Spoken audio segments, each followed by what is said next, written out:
বন্ধুরা, আজকে আমি তোমাদের জন্য নিয়ে এসেছি একেবারে হেলদি একটি চিংড়ি মাছের রেসিপি, যেটা একদম বিনা তেলে খুব সহজে আম দিয়ে তৈরি করা যায়। চলো দেখে নিই কেমন করে এই রেসিপি তৈরি করা যায়।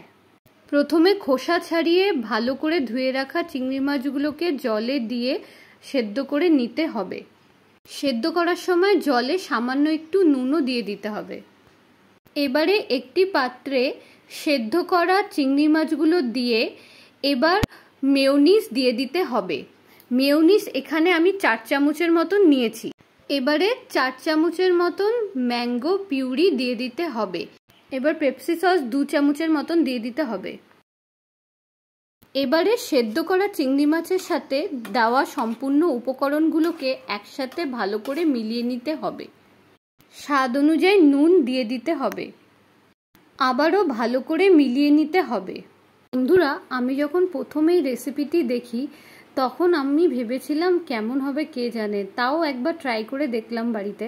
তো দেখলাম সত্যিই ভালো হয়েছে খেতে, তাই আমি তোমাদের সাথেও শেয়ার করলাম। তোমরাও অবশ্যই এটা বাড়িতে ট্রাই করো। দেখলে তো বন্ধুরা, কত সুন্দর চটজলদি তৈরি হয়ে গেল আমাদের অয়েললেস ম্যাঙ্গো প্রনের রেসিপি। এটি কিন্তু রুটি বা নান দিয়ে খেতে কিন্তু খুব ভালো লাগে। তোমরা অবশ্যই এটিকে বাড়িতে ট্রাই করো আর জানিও কেমন লাগলো তোমাদের।